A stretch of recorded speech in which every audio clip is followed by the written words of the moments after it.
पिशाच वो होता है जो कोई इंसान हो, उसकी कोई इच्छा रह गई हो और वो उस इच्छा पूरी होने से पहले वो अगर मर जाए। इसमें से सबसे खतरनाक जो होते हैं उसको बोलते हैं ब्रह्म पिशाच। तो ब्रह्म पिशाच जो है वो एक 3 चीज़ का मतलब मिश्रण है। यक्षिणी है, शाकचुन्नी है और अचेरी है। ये अलग है, लेकिन कई बार देखने को मिलता है कि ये जो एंटिटी हैं ये पॉसेस कर लेती हैं जीवित इंसान को, औरतों को। शादी के तुरंत बाद अगर उसकी मौत हो जाए तो वो फिर शाकचुन्नी में कन्वर्ट हो जाती है। मेनली शाकचुन्नी जो है वो उसी फैमिली को टारगेट करती है जिसमें उसकी शादी हुई हो। तो भूत क्या होता है अकॉर्डिंग टू फोकलोर? भूत वो होता है जो एक इंसान मरा हो, उसको अपना मोक्ष नहीं मिली, मुक्ति नहीं मिली, तो वो वहाँ यहाँ रह जाएगा।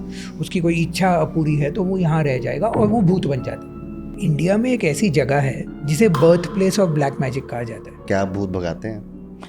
नहीं, मैं भूत नहीं भगाता।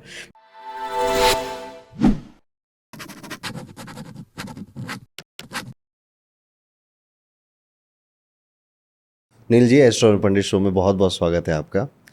और अभी तक हमने हॉन्टेड चीज़ों के या भूत प्रेत का एक ही पॉडकास्ट किया था, आज आपके साथ दूसरा करेंगे। आपका एक्सपीरियंस काफ़ी वैरायटी में है और काफ़ी सालों का है।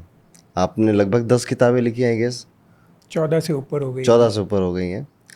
सो शुरुआत कहाँ से हुई थी इस जर्नी की, पैरानॉर्मल एक्टिविटीज़ और इनकी बुक्स लिखने के? इसमें इंटरेस्ट कैसे आया आपका? सबसे पहले शुक्रिया कि मैं इस पॉडकास्ट पर हूँ, बहुत ही आपका फ़ैन भी हूँ। और आज आपसे ये भूत प्रेतों की जो बातें करने वाले हैं उसको बहुत दिनों से मैं सोच रहा हूँ कि मतलब क्या क्या कहानियाँ मैं आपके साथ शेयर करूँ, आपके ऑडियंस को सुनाऊँ। तो ऐसा कहा जाता है कि मतलब जो ऑथर्स हैं, लेखक जो हैं, हम कहानियाँ नहीं ढूंढते हैं, हमारी कहानियाँ हमको ढूंढ लेती है। तो मेरे साथ भी कुछ ऐसे ही हुआ था। मैं ये दिमाग में लेकर नहीं सोचने मतलब चल पड़ा था कि ठीक है मुझे हॉरर लिखना है, लेकिन ऑथर बनना था। राइटिंग का शौक़ पहले से था, बचपन से था। मेरे घर पे एक बहुत अच्छा माहौल था, बुक्स भरे पड़े थे। मेरे डैड एक बहुत ही अजीब सा काम करते थे फ्रीलांसिंग में, और वो था सबटाइटल्स, मतलब हिंदी फिल्म्स को इंग्लिश में ट्रांसलेट करते थे। तो जब वो करते थे तो मैं भी उनके साथ बैठकर, बच्चा था मैं तो 7th 8th स्टैंडर्ड में होऊंगा, बैठकर देखता था कि वो किस तरह से ये कर रहे हैं। तो वो स्क्रिप्ट्स पढ़ पढ़ कर एक कहानियाँ कैसे बनती हैं उसका भी आइडिया मुझे उसी टाइम से होने लगा था। मतलब एक तरह का एजुकेशन ही हो गया। और कोई भी किताब पढ़ने के लिए हमारे घर पे रोक नहीं था, चाहे आप मिस्ट्री पढ़ो, डिटेक्टिव पढ़ो, हिस्ट्री पढ़ो, हॉरर पढ़ो, कुछ भी। और मैं पढ़ता था बहुत, क्योंकि 90s का 80s का 90s का बच्चा हूँ मैं, तो उस टाइम पर कुछ था नहीं दूसरा डिस्ट्रैक्शन। पढ़ पढ़ कर मैं हॉरर पर भी पहुँच गया और ड्रैकुला पढ़ डाली, फ्रैंकेनस्टाइन पढ़ डाली। ये सब कहानियाँ पढ़कर बहुत मज़ा आया कि वो उस तरह की हवेली या तय खाने जो भी होते थे उसमें वो कहानी सेट है, कैरेक्टर्स ऐसे हैं कि आपको पता नहीं चलता कि वो अच्छे हैं या बुरे हैं। तो ये मुझे फैसिनेशन पहले से था, लेकिन मैं बहुत डरपोक बच्चा भी था एट द सेम टाइम। मतलब बुक्स पढ़ते समय मुझे बहुत ही आनंद मिलता था, लेकिन अदरवाइज़ घर बड़ा था, मुंबई का हूँ मैं, और वहाँ मतलब सन्नाटा हुआ करता था बहुत। और मैं बहुत इमेजिनेटिव था, मतलब मेरी कल्पना शक्ति उस टाइम पर भी बहुत थी। मतलब अगर मैं अंधेरा देखूं तो मुझे वो अंधेरा अंधेरे जैसा नहीं दिखेगा, लेकिन ऐसा दिखेगा कि उसमें कोई है छुपा है। और अगर कोई हादसा हो गया उस बिल्डिंग में, कोई अगर मर गया हो या ऐसा हो, तो मेरा दिमाग और आगे चलकर ये सोचता था कि उसका इमेज उसमें है और मेरी तरफ आ रहा है। तो इस तरह से मेरे घर में एक रूम बंद पड़ा रहता था, उसका सीलिंग था, और मेरे दिमाग में ये पता नहीं कहाँ से कल्पना घुस गई कि उस सीलिंग में कोई आदमी है, और अगर हम वहाँ जाएंगे तो वो दीवार फोड़ कर बाहर आकर मुझे भी दीवार के अंदर ले लेगा। और इस डर से मैं बहुत देर तक रहा। मैं उस रूम में नहीं जाता था, किसी को बोलता नहीं था कि मतलब मैं क्यों नहीं जा रहा उधर, लेकिन ये था। तो इस तरह से जो फोबियाज़ थे इनको लेकर मैं बड़ा हुआ। और फिर जब मैंने अपनी कहानियाँ लिखी तो ऑटोमेटिकली मुझे लगता है कहीं ना कहीं से ये मेरे स्टोरीज़ में आ गए और वो हॉरर स्टोरीज़ बन गई। मुझे लगता है आप 80s के हो या 90s के हो, कुछ कुछ डर सबके कॉमन थे कि कोई हॉरर मूवी देख लेते तो बाथरूम जाने से डर लगता था फिर। और कई बार तो ऐसा भी होता था मेरे बेड के नीचे कोई है, और बेड को झांक नहीं सकते आप नीचे क्योंकि आपको लग रहा हो आपको देख लेगा। तो ये एक्सपीरियंसेस आई गेस बच्चों के में कॉमन ही रहते थे। सो जब आपने पहली बुक लिखी आपने 14 बुक लिख दी है, कुछ ऐसा हुआ बुक लिखते समय कि जो एक्सपीरियंस आप शेयर करना चाहो? मेरा एक तरीका है लिखने का, एक स्टाइल। मैं जब अपना बुक आउटलाइन करता हूँ या प्लॉटिंग करता हूँ उसका, जो एक बहुत ही इम्पॉर्टेंट प्रोसेस है बुक लिखने में, तो मैं अपने घर पर ये नहीं कर पाता हूँ क्योंकि बहुत शोरगुल होता है, आवाज़ होता है, डिस्ट्रैक्शन होता है। तो मैं क्या करता हूँ, मैं एक दूसरे शहर में जाता हूँ या दूसरे गाँव में जाता हूँ या जो भी इस तरह की जगह पकड़ता हूँ जिसका कोई एक रेप्यूटेशन हो कि यहाँ कुछ है भूत प्रेत के जैसे, कुछ हॉन्टेड जैसा। और वहाँ मैं एक रूम लेकर, छोटा सा होटल रूम भी चलेगा मेरे लिए, मैं अपने आप को वहाँ बंद कर देता हूँ, वहाँ लिखने को स्टार्ट करता हूँ। तो वहाँ जो आइडियाज़ में भी फ्लो होती है, वो आइडियाज़ घर पर नहीं हो पाती। और जब मैं बैठकर, मतलब ऐसे जगहों पर जाकर, क्योंकि वो हम अगर उस जगह में हैं तो वो जगह को एक्सप्लोर भी करेंगे, वहाँ क्या है, दिन भर कहानियाँ सुनेंगे क्या हो रहा है, और रात को लिखना। तो उस टाइम पर अपने मन में कुछ ना कुछ चलते रहता है। जैसे मैं एक बार मैं लिख रहा था कोई कहानी, शायद चंडीगढ़ का ये होटल था, सब शांत था एकदम, सेक्टर 17 था लेकिन थोड़ा दूर था मार्केट से। बैठकर मैं आराम से लिख रहा था और रात हो गई कब पता भी नहीं चला। 10 बजे स्टार्ट किया था, 12 बज गए, 1 बज गया, 2 बज गया। और लिखते लिखते मुझे ऐसा मतलब फील होने लगा कि कोई देख रहा है पीछे से। और 2-3 बार मैंने पीछे मुड़कर देखा तो कोई नहीं था। लेकिन एक बार ऐसा हुआ कि एक आभास जैसा जो होता है कि एक बहुत ही लंबा सा आदमी खड़ा है, और एकदम इंग्लिश में कहते हैं पेरिफेरल विजन, मतलब जो हुँ। साइड की नज़र है, उससे मुझे दिखा। घूम कर देखा तो वो चला गया था, लेकिन ऐसा फील हुआ कि मतलब कोई था, कोई देख रहा था। और ऐसे फीलिंग जो होता है ना जब आपको आता है, तो रोंगटे खड़ा होना ये तो हम बोलते ही है, लेकिन ये उससे बहुत ज़्यादा जाता है। मतलब बहुत डीप होता है ये फीलिंग, आपकी पूरी जो मनस्थिति है पूरी बदल जाती है। आपको ऐसा लगता है कि मतलब कुछ था, और फिर एट दैट मोमेंट समझ में नहीं आता है कि ये सच था या नहीं था। मैं तो लैपटॉप बंद कर कर उस रात सो गया। सुबह उठकर जब सब ठीक हुआ तो मैंने थोड़ा पूछा कि मतलब क्या था वगैरह, ऐसा क्यों होता है मेरे साथ। मेरे थोड़े पैरानॉर्मल रिसर्च करने वाले दोस्त भी हैं, उनसे भी मैंने बात किया, तो उन्होंने मुझे कहा कि ये एक कर्टन होता है हमारे इर्द गिर्द। हमारा जो डायमेंशन है वहाँ हम जीते हैं, वहाँ हम इंसान हैं या जो भी है, लेकिन एक ऐसा कर्टन है जो हम देख नहीं सकते, और वो कर्टन के पीछे बियॉन्ड द व्हील ये सब शक्तियाँ होती हैं, जो पॉजिटिव भी हैं, नेगेटिव भी हैं। और जब आप कुछ ऐसा काम कर रहे हो, जैसे आप हॉरर लिखते हो, हॉरर लिखते समय आपका पूरा ऑरा अलग हो जाता है। आप कुछ एकदम नेगेटिविटी में घुसकर आप ये कहानियाँ निकाल रहे हो अपनी। और उस दिन मैं भी वशीकरण का ही सीन लिख रहा था। तो जब इतना इंटेंस आपका काम हो रहा होगा, तो उनको पता चल जाता है कि उनके बारे में कुछ लिखा जा रहा है। एक तरह का जैसा आप बुलावा दे रहे हो, और वो कर्टन चीर कर देखने की कोशिश करते हैं। और कभी-कभी आपको ये फ़ील होगा। ये मैंने भी देखा है, जैसे अकल्ट गुरुकुल पे हम एस्ट्रोलॉजी पढ़ाते हैं, न्यूमरोलॉजी पढ़ाते हैं। तो जैसे आज किसी प्लेनेट की बात करी है, जैसे आज हमने गुरु जुपिटर की बात करी, क्लास में डिस्कशन किया, तो वो जुपिटर अपनी प्रेजेंस दिखाने आता है। कोई पंडित आएगा, कोई भिक्षुक आएगा जो पंडित के वेश में होगा, कहीं ना कहीं से कोई बुक मिल जाएगी। सो इस तरह से जिस चीज़ पे भी हम रिसर्च करते हैं वो अपनी प्रेजेंस ज़रूर दिखाती है हमें। अब जैसे अब हिंदुज़म में देखा जाए तो बड़े अलग अलग नाम हैं, भूत भी है, प्रेत भी है, पिशाच भी है। आपने किताब लिखी यक्षिणी, ब्रह्म राक्षस, चुड़ैल। तो ये डिफरेंट डिफरेंट चीज़ें जो हैं, ये क्या एक ही हैं, अलग अलग क्षेत्रों के अलग अलग नाम हैं, या इनके कॉन्सेप्ट्स अलग हैं? नहीं, नहीं, कॉन्सेप्ट्स बिल्कुल अलग हैं। इनकी अपनी-अपनी ओरिजिन स्टोरीज़ भी होती है कि मतलब ये जहाँ से आते हैं, उस हिसाब से। अभी अगर आपने पिशाच की बात की, तो अब पिशाच ही इतना फ़ैसिनेटिंग कैरेक्टर है खुद में कि उसके बहुत सारे प्रकार भी होते हैं कि किस तरह के प्रकार होते हैं। अभी एक पिशाच वो होता है जो कोई इंसान हो, उसकी कोई इच्छा रह गई हो, और वो उस इच्छा पूरी होने से पहले वो अगर मर जाए, और वो मरे भी तो बहुत ही क्या बोलते हैं उसे, वॉयलेंट तरीके से, किसी ने उसका मर्डर किया हो या कुछ ऐसा हो, तो वो इंसान एक पिशाच में बदल जाता है और वो दुनिया में रहता है। एक तरह का पिशाच वो है जो शापित होता है, जिसने कुछ पाप किया हो या कुछ ऐसा हो तो उसको एक शाप लग जाता है किसी का कि तुमने हमारा घर उजाड़ा या तुमने कुछ ऐसा किया हमारे साथ, तो ये लोग भी हैं, वो ऐसा मान्यता है कि वो भी पिशाच बन जाते हैं। एक तरह के पिशाच वो होते हैं जो दैवी पिशाच होते हैं, मतलब जो भगवान, जो हम देव जिसे कहते हैं, तो देव इन पिशाचों की निर्मित करते हैं और उनको भेज देते हैं दुनिया में कि मतलब ये हमारा काम है, ये पूरा करके आ जाओ। और उसी तरह से दानव पिशाच भी होते हैं, मतलब दानव भी पिशाच बना सकते हैं और वो पिशाच को धरती पर भेज सकते हैं। तो अलग अलग किस्म के पिशाच होते हैं, उनका मोडस ऑपरेंडी एक ही है, तबाही मचाना, लोगों को डराना और अलग अलग तरीके से जो अपनी इच्छाएं पूरी नहीं हुई है या उनका जो मिशन है वो कंप्लीट करने के लिए वो यहाँ धरती पे मंडराते रहते हैं। इसमें से सबसे सबसे खतरनाक जो होते हैं उसको बोलते हैं ब्रह्म पिशाच।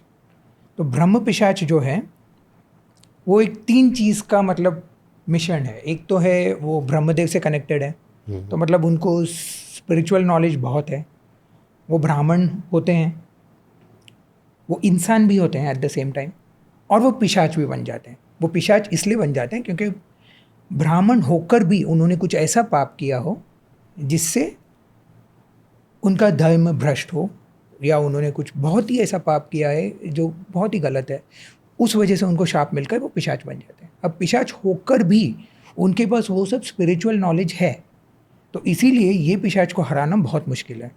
और अगर ब्रह्म पिशाच ने किसी को पोजेस कर लिया तो उसको निकालना भी बहुत ही मुश्किल है।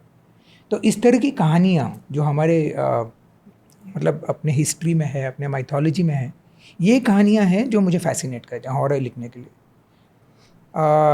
यक्षिणियों की भी अगर बात करें तो यक्षिणियों का भी जो ओरिजिन पॉइंट है वो बहुत ही इंटरेस्टिंग है। तो रावण और कुबेर की कहानी तो सबको पता है, ये दोनों भाई थे और कुबेर वो था जो मतलब सीधा साधा भाई जैसा था, रावण असुर था और रावण ने लंका हड़प कर लिया। कुबेर जो था वो फिर भी धन का देव है, वो सारी दुनिया की दौलत उसके पास है लंका को छोड़कर। और कुबेर को जब रावण ने इस तरह से दगा दिया तब कुबेर ने जाकर अपना एक खुद का किंगडम बना लिया जिसको अलकापुरी कहते हैं, जो हिमालय में है। और ऐसा कहा जाता है कि कुबेर अभी भी वहाँ राज करता है, अभी भी वहाँ है। तो इस अलकापुरी में सारे के सारे जिनको हम इंग्लिश में डेमीगॉड्स बोलते हैं, जो मतलब इंसान भी नहीं है भगवान भी नहीं है, ऐसे जितने भी बीइंग्स हैं, ऐसे जितने भी क्रीचर्स हैं, वो इस अलकापुरी में रहते हैं और वो कुबेर की प्रजा है। ओके। तो इसमें आते हैं यक्षिणी, गंधर्व, पिशाच भी। तो ये सारे जो हैं, जो दैत्य लोग हैं, ये सब हैं अलकापुरी में। अब यक्षिणियों को अगर यक्षिणियों की बात करें तो यक्षिणियाँ जो होती हैं वो इंसान से बड़े हैं लेकिन अप्सराओं से कम है, तो वो भी एक तरह के डेमीगॉड हुए। यक्षिणियाँ हिंदू माइथोलॉजी में उनका एक फिक्स्ड नंबर है कि 36 यक्षिणियाँ हैं, कंप्लीट 36 यक्षिणियाँ हैं, उससे एक भी ज़्यादा नहीं, एक भी कम नहीं। और ये यक्षिणियाँ रहती हैं अलकापुरी में, वो सब कुबेर की दासियाँ हैं। उनकी एक रिस्पॉन्सिबिलिटी है और वो रिस्पॉन्सिबिलिटी ये है कि कुबेर ने जगह जगह पर अपना धन छिपाया है धरती पर। कहा जाता है कि जो अशोक का पेड़ होता है, साल का पेड़ होता है, उस पेड़ की टहनियों में ये कुबेर का धन, मतलब थोड़ा थोड़ा करके धन संपत्ति वहाँ छिपी हुई है, गड़ी हुई है। और उसकी रक्षा करने के लिए ये यक्षिणियों को धरती पर आना पड़ता है, देखना पड़ता है कि मतलब वो सब धन उसी तरह से सुरक्षित है। अब यक्षिणियाँ जो हैं उनको भी एक शक्ति है उनके पास, और वो शक्ति ये है कि वो वरदान दे सकती है। यक्षिणियों को खुश करने के लिए इंसान भी कहते हैं यक्षिणी साधना। तो अगर ये यक्षिणी साधना बहुत ठीक तरह से हुई, ये भी की जाती है अशोक के पेड़ के नीचे बैठकर या साल के पेड़ के नीचे बैठकर, क्योंकि वहाँ यक्षिणियाँ आती जाती रहती है, तो वहाँ बैठकर ये साधना की जाती है। और अगर सब ठीक हुआ तो वो पर्टिकुलर यक्षिणी आएगी 36 में से और वो आपको वो वरदान देकर चली जाएगी। अब इसमें ये वरदान क्या हो सकता है? ये धन संपत्ति प्राप्त करने के लिए हो सकता है, संतान प्राप्ति के लिए हो सकता है, कोई अगर काम आपका बहुत सालों से अटका पड़ा है उसको पूर्ण करना है तो उसके लिए यक्षिणियों को बुलाया जा सकता है। तो इस तरह से यक्षिणियों की साधना की जाती है, वो आते हैं। लेकिन अगर इस यक्षिणी साधना में ज़रा भी कुछ गलत हुआ, एक पर्टिकुलर यंत्र होता है, अगर वो यंत्र ज़रा भी गलत हुआ तो वो यक्षिणी आपको वो वरदान देने के बदले आपको शाप देकर चली जाएगी। तो वो बहुत अनप्रेडिक्टेबल जैसे होते हैं। तो मैंने जो बुक लिखी थी अपनी यक्षिणी पर, तो मैंने तो एक फ़िक्शनल यक्षिणी बनाई जिसका नाम था रति सुंदरी। तो वो भी धरती पर आती है, लेकिन उसको खुद एक शाप मिला होता है कुबेर से कि उसको धरती पर आकर एक पूरा इंसानी जीवन, मानवीय जीवन उसको यहाँ बिताना है। तो इस तरह से यक्षिणियों की ओरिजिन स्टोरी होती है। और इसमें फैसिनेशन क्या है कि आपको पता नहीं है कि यक्षिणी आपको शाप देकर जाएगी या वरदान देकर जाएगी, लेकिन उसकी जो इच्छा है, उसका जो लोभ है, वो सबको है कि चाहे ये आ जाए मेरी ज़िंदगी में तो मेरी ज़िंदगी सुधर जाए। कुबेर भी एक यक्ष हैं, बिल्कुल। उनकी स्टोरीज में मिलता है। ब्रह्म राक्षस की जैसे अभी हमने बात करी थी, आपने बिल्कुल सही बोला कि ब्रह्म राक्षस कोई ब्राह्मण, ब्राह्मण मतलब द समवन उस जिसके पास नॉलेज थी, जिसने खूब पढ़ाई लिखाई करी थी, जो स्पिरिचुअल था, उसकी जब डेथ होती है तो चांसेस होते हैं उसके ब्रह्म राक्षस बनने में। ऐसे मैंने एक बार, मेरे क्लाइंट थे, कॉल पे बातें कहानियाँ काफ़ी सुनने को मिलती हैं, एक्सपीरियंसेस। उन्होंने ऐसे ही बताया था मुझे कि उनके घर में किसी को ऐसे ब्रह्म राक्षस ने पॉजेस किया। पर अब जैसे पॉजेस कर लिया, कोई लेडी थी, पर जो उसकी हरकत थी वो सारी पंडितों वाली थी। वो सुबह 4 बजे उठती थी, वो लेडी नहाती थी, बाहर का खाना नहीं खाती थी, प्याज लहसुन का खाना, की आवाज़ बदल गई थी, डेंजरस आवाज़ हो गई थी, सब कुछ था, बट नियम कानून तब भी फॉलो हो रहे थे लाइक अ ब्राह्मण। सो ये इस तरह की भी बहुत स्टोरी। ऐसा कोई किसी ने आपको कोई इस तरह की स्टोरी या अपना कोई पर्सनल एक्सपीरियंस बताया हो? तो मैं तो कोंकण से आता हूँ, तो कोंकण में ऐसी बहुत कहानियाँ हैं।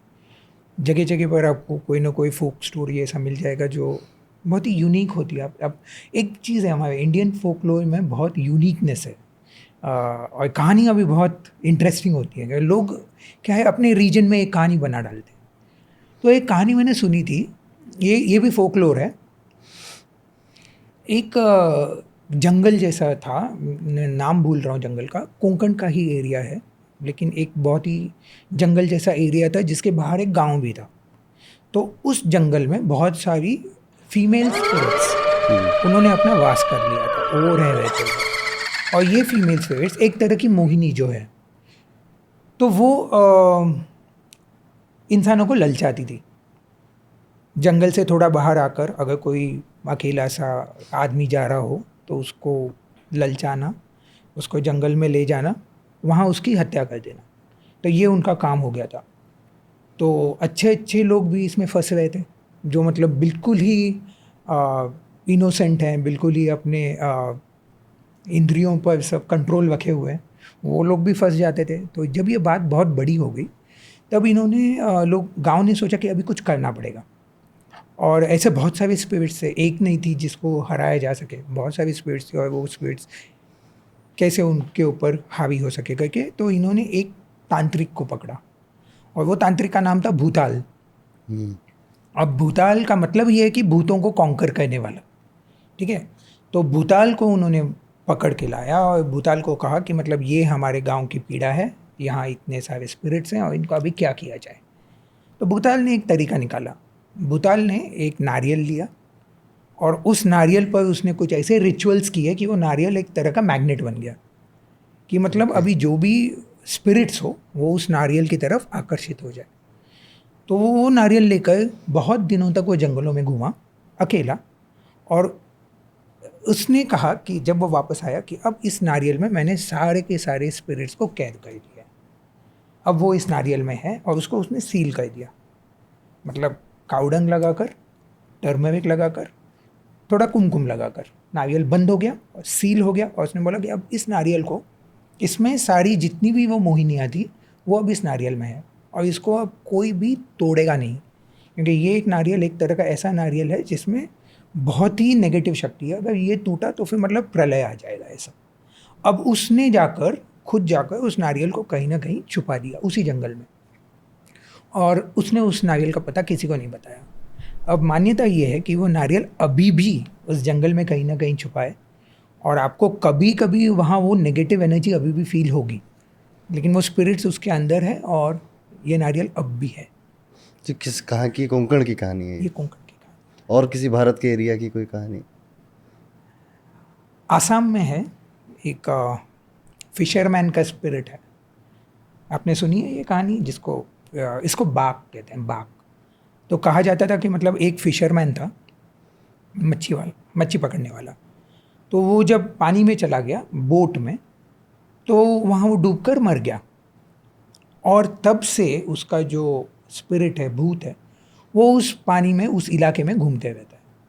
तो अब उसका क्या काम है कि मतलब अगर कोई दूसरा मछुआरा अगर गया अंदर और वो थोड़ा और दूर चला गया, मतलब तट से दूर, तब ये आता है उस पर, ये बाघ जो है और इसका आने का तरीका भी बहुत यूनिक है, क्योंकि वो पानी के अंदर स्विम करके आएगा। आपको पता नहीं चलेगा कि कोई है, आपको सिर्फ पानी थोड़ा सा हिलता हुआ दिखेगा। वो आएगा सीधा आपके बोट के पास, और बोट के पास आकर बोट में छलांग लगाकर आपको नीचे ले जाएगा। अब इसकी 2-3 विशेषताएं हैं ये बाघ स्पिरिट की। एक तो ये है कि मतलब वो एक जिसको भी वो मार डालता है उसके वो गहने, मतलब कोई रिंग हो या जो हो, उसको वो ले लेता है, मतलब अपना एक मेमेंटो करके अपने पास रख लेता है। उसके पास एक पाउच है जिसके अंदर वो डालते रहता है। तो उसने जितने भी मछुआरों को मारा है उसका संपत्ति उसके पास है। दूसरा ये है कि उसे मच्छी बहुत पसंद है, तो उसको अवॉइड करने का एक ही तरीका है। ये अभी भी ये फिशरमैन ये फॉलो करते हैं, एक प्रिंसिपल है। वो लोग क्या करते हैं कि अपने बोट में कुछ सड़ी हुई मच्छी रखते हैं, जो मतलब बिकी नहीं हो वैसे वाली मच्छी वो लोग रख के जाते हैं। तो जब भी उनको पानी में थोड़ा सा डिस्टर्बेंस दिखा तो वो उनमें से एक मच्छी लेकर फेंक देंगे पानी में उस तरफ। और वो कहते हैं कि मतलब वहाँ वो बाघ आया था और वो बाघ वो मच्छी लेकर चला जाता है वहाँ से। तो ये छोटी सी कहानी है, लेकिन इंटरेस्टिंग इतनी है क्योंकि इसमें इंडिया का जो है ना अपना कोने कोने में छिपी हुई हॉरर कहानियाँ, उसका फ्लेवर हमें मिलता है। आपने कहीं देखा है जैसे नॉर्थ इंडिया में ज़्यादा लोग मानते हैं या साउथ में या वेस्ट में? हर जगह हर जगह? हर जगह मानते हैं। मुझे अभी एज अ हॉरर होता है, मुझे तो मैसेजेस हर जगह से आते हैं। बंगाल से बहुत कहानियाँ आती हैं। वेस्ट बंगाल काले जादू के लिए फेमस भी है। और उसमें माउंटेन्स से में भी काफ़ी ज़्यादा ये ऐसी स्टोरीज होती हैं। उत्तराखंड हो गया, बंगाल हिमाचल हो गया। माउंटेन से तो बहुत सारी कहानियाँ इसलिए आती है क्योंकि माउंटेन सबसे पहले हम अगर देखा जाए तो अ, हमने उनको कॉन्कर नहीं किया है। माउंटेन्स हमसे बड़े हैं और वहाँ जाना भी एक मतलब खतरा है। नॉर्मली भी माउंटेन्स हो या मैं तो कहता हूँ कि इवन समुंदर, अब समुंदर के अंदर क्या है वो हमें पता नहीं है, माउंटेन्स के ऊपर क्या है पता नहीं है। कहानियाँ ऐसे हैं कि माउंटेन्स के ऊपर राक्षस भी रहते हैं, येती रहते हैं, बिग फूट रहते हैं, सब ये कहानियाँ हैं। तो माउंटेन से कहानियाँ इसलिए आती हैं। और वहाँ कैसा होता है कि वहाँ का एनवायरनमेंट ही कुछ अलग हो। अगर आप अभी शिमला तो ऑलमोस्ट सिटी हो गया, लेकिन अगर आप थोड़ा दूर जाओ माउंटेन्स में तो एकदम ही शांत रहता है, सन्नाटा रहता है। सिविलाइजेशन का उस पर कोई भी असर नहीं है अभी तक। तो यहाँ की जो कहानियाँ हैं वो अपने आप बहुत अच्छी फैसिनेटिंग बनती जाती है। जैसे अचेरी एक स्पिरिट है, ये भी माउंटेन की कहानी है, हिमाचल की कहानी है। तो कहानी ऐसी है कि मतलब एक फैमिली गई थी हिमालय पर। ये थोड़ा रीसेंट भूत है। और उसमें एक लड़की थी, वो फैमिली में 10 साल 12 साल की एक लड़की थी। और वो लड़की की मतलब एक अनफॉर्चुनेट ट्रैजिक इंसिडेंट हो गया, वो पहाड़ से गिरकर वो मर गई। और वो जहाँ जिस हिल स्टेशन पर जाना चाहती थी वहाँ वो पहुँच नहीं पाई। वो भी बहुत दिनों से इंतज़ार कर रही थी कि चलो पापा ले जाएंगे, हिल स्टेशन ले जाएंगे करके। लेकिन हिल स्टेशन पहुँचने से पहले वो पैर फिसल कर उसकी मौत हो गई। अब कहा जाता है कि ये जो लड़की है, वो लड़की का भूत अभी भी इस हिमाचल में घूम रहा है। तो पहाड़ से गिरकर उसकी मौत हो गई और उसकी वो जो इच्छा थी वो नहीं पूरी हो पाई। अब कहते हैं कि ये लड़की अभी भी पहाड़ों में घूम रही है, उसका जो स्पिरिट है। और अगर वो किसी फैमिली को देख ले जिसमें एक छोटी लड़की है या छोटा लड़का है उसकी उम्र का, तो वो उन्हें रिझाकर बुलाकर पहाड़ के एज पर ले जाती है और उन्हें भी गिरा देती है। तो मतलब ये स्पिरिट है तो उसे अपने कंपेनियंस चाहिए, उसको अपने दोस्त चाहिए। तो ये सब मिलकर वो अचेरी इन लोगों को उठा ले जाती है। अब इससे बचने का भी एक तरीका है, और वो तरीका ये है कि अचेरी को लाल रंग बहुत पसंद था। अचेरी मतलब वो लड़की का नाम कुछ और था, लेकिन उसे जब वो जीवित थी तभी उसे लाल रंग बहुत पसंद था। तो अब ऐसा कहा जाता है कि जो भी बच्ची कुछ भी लाल पहने तो अचेरी उसे नहीं पकड़ती फिर, क्योंकि उसे ऐसा लगता है कि ठीक है ये ठीक अच्छी लड़की है, जीने दो। तो इसलिए एक पैच है हिमाचल पर, एक रोड का एक स्ट्रेच जिसे कहते हैं। तो वहाँ जब लोग जाते हैं तो वो लड़कियों को एक लाल स्कार्फ या कुछ ऐसा पहना देते हैं ताकि अचेरी अगर हो भी तो भी वो उन्हें बख्श दे। वेस्ट बंगाल की?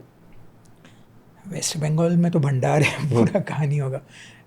जैसे सुंदरबन में है, सुंदरबन में सबसे फेमस है अलया लाइट्स करके, इंग्लिश नाम है उसका। तो अलया लाइट्स ये भी मछुआरों के ही भूत होते हैं। सुंदरबन तो आपको पता है पूरा मार्श लैंड एरिया है, दलदल है, तो वहाँ कहीं ना कहीं मतलब अगर बीच में आप जा रहे हो करके रास्ता पकड़ के कहीं भी, तो दूर आपको दिखेगा कि लाइट्स चमक रहे हैं। ये लाइट्स ग्रीन येलो कलर के लाइट्स होते हैं, और वो लाइट्स अपने आप में चमकते होते हैं, मतलब उसका कोई कहाँ कुछ नहीं है इलेक्ट्रिक कनेक्शन या कुछ, ऐसे ही दूर आपको ऐसा एक ग्लो दिखेगा, और वो ग्लो ऐसा चलते जाता हुआ आपको दिखेगा। अब कहा जाता है कि लोग जब वो ग्लो को देखते हैं तो वो इतना उसके वश में हो जाते हैं, एक तरह का फैसिनेशन हो जाता है कि वो उसको फॉलो करते करते करते वो बिल्कुल अंदर तक चले जाएंगे और फिर वो कभी वापस नहीं आएंगे। तो ये एक मिस्ट्री है। अब इसका एक साइंटिफिक एक्सप्लेनेशन भी है, और साइंटिफिक एक्सप्लेनेशन ये है कि दलदल है तो वहाँ डिकम्पोजिशन तो होता होगा डेफिनेटली, और जो ये हो रहा है उसके वजह से मीथेन गैस वहाँ रिलीज़ होती है, और मीथेन गैस तो हमें पता है कि वो जलाने में काम आती है, वो खुद भी जलती है, एक्सप्लोजिव जैसे तो इन्फ्लेमेबल जिसे कहते हैं। तो ये मीथेन गैस आग पकड़ लेती है कभी कभी, और इस आग के ग्लो की वजह से हमें ये अलया लाइट्स दिखते हैं। तो ये भी एक पहलू है। हम कहते हैं कि मतलब ये एक फोकलोर है, एक कहानी है भूतों की, लेकिन उसका एक साइंटिफिक रीज़न भी बहुत बहुत बार हमें मिल जाता है। अब फिर वो लोगों के बिलीफ में जाता है कि आप क्या मानना चाहते हो। बंगाल की एक और फेमस कहानी है शाकचुन्नी वाली, और शाकचुन्नी का स्पिरिट मतलब बहुत ही फेमस है। बहुत सारे ओरिजिन स्टोरीज भी हैं, मतलब शाकचुन्नी जो है वो इतनी फेमस है कि मतलब उसके बहुत सारे वर्जन्स बने हुए हैं। तो एक वर्जन तो ये है कि शाकचुन्नी एक वूमन होती है, लेडी होती है, और शादी के तुरंत बाद अगर उसकी मौत हो जाए तो वो फिर शाकचुन्नी में कन्वर्ट हो जाती है, और उसको ऐसा फील होता है कि मतलब मैं शादी हो गई मेरी, लेकिन मुझे शादी का सुख नहीं मिल पाया, मेरे बच्चे नहीं हुए, मुझे बच्चों से खेलना नहीं मिला। तो वो क्या कहती है, फिर वो एकदम क्या बदला लेने की भावना उसमें आ जाती है, और वो मेनली शाकचुन्नी जो है वो उसी फैमिली को टारगेट करती है जिसमें उसकी शादी हुई हो। तो अगर उसमें कोई नई बहू आए तो उसे वो शाकचुन्नी का स्पिरिट दिखेगा या अफेक्ट करेगा। बहुत सारे वर्जन्स हैं। कहा जाता है कि शाकचुन्नी एक स्पिरिट ऐसी बन जाती है कि उसका लस्ट अभी तक बचा रहता है, वासना जिसे, और वो उस वजह से जितने भी उस गांव में मर्द होंगे उनको वो रिझाने भी चल जाती है। तो इस अलग अलग वर्जन्स है, अलग अलग स्टोरीज। जैसे अभी तक हमने जितनी आपसे स्टोरी सुनी उसमें यक्षिणी है, शाकचुन्नी है और अचेरी है, ये अलग है, लेकिन कई बार देखने को मिलता है कि ये जो एंटिटी हैं ये पॉसेस कर लेती हैं जीवित इंसान को, औरतों को। जागरण में देखने को मिलता है माता आ गई, माता आ गई। ये ऐसा कुछ आपने कभी देखा, और या इसमें कितनी सच्चाई है? जागरण में जो पोजीशन होता है वो बहुत कॉम्प्लेक्स है। अब जब आप देखते हो नवरात्रि में या जागरण में जब ऐसा होता है पोजीशन, तो कहा जाता है कि वो माता आ गई, मतलब वो देवी का पोजीशन हुआ। अब पिछले साल एक मूवी आई थी, बहुत फेमस हुई थी, कंतारा। और कंतारा में भी एक दैव थे। दैव मतलब फॉरेस्ट के जो भगवान होते हैं, डेटी होते हैं। ये कर्नाटका की स्टोरी है। नॉर्थ कैंड्रा में जो तुलु स्पीकिंग जो एरिया है, जहाँ तुलु बोला जाता है, उस एरिया में ये एक मान्यता कि जंगलों में दैत्य होते हैं, दैव होते हैं, और वो दैव जो हैं वो उस जंगल की रक्षा करते हैं, प्रोटेक्ट करते हैं। और प्रोटेक्ट कैसे करेंगे वो, मतलब वो दैव तो अभी इस जो हमारा कलयुग चल रहा है, दैव तो इंसानों से बात नहीं कर सकते हैं डायरेक्टली। तो इसीलिए वो क्या कहते हैं, वो एक आदमी को पकड़ लेते हैं जो कि योग्य हो, और उस आदमी के शरीर में घुसकर वो जो कहना है वो लोगों को उसके द्वारा कहते हैं, मतलब वो एक मीडियम बन जाता है। और ये होता है एक पर्टिकुलर टाइम पे जिसे कहते हैं भूताकोला, जो एक फेस्टिवल टाइप है। तो वो फेस्टिवल में उस आदमी के शरीर में ये स्पिरिट घुसता है, और जो भगवान का स्पिरिट है, और वो लोगों को बताता है कि क्या करना है, और अगर जंगल में कुछ गलत हो रहा है तो वो स्पिरिट एक उग्र रूप भी ले सकता है। तो ये भी कहानी है, ये भी पोजीशन है।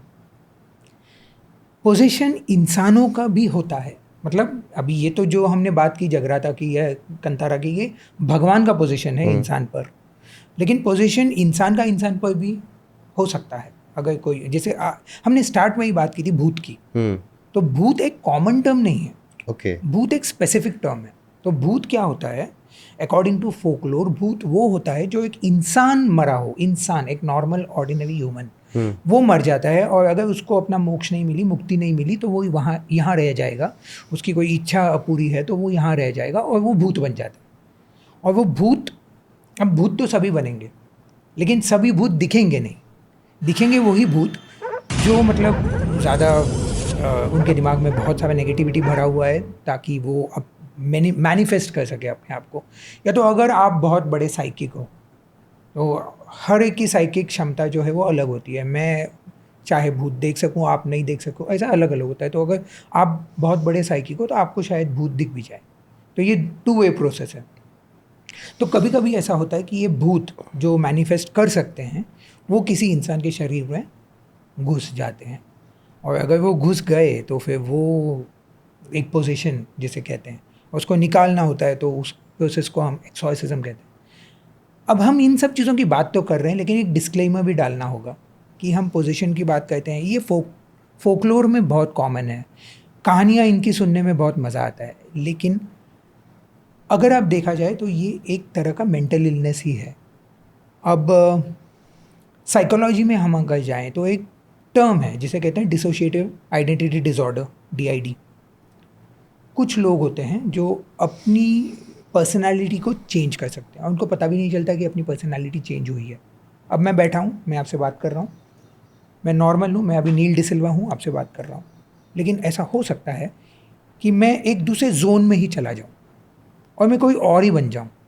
सिर्फ एक कोई और बन ही ना जाऊँ, लेकिन उसकी तरह बिहेव करने लगूँ, उसकी तरह बात करने लगूँ। और this is irrespective of age, irrespective of gender, मतलब कुछ भी आप चेंज हो सकते हो।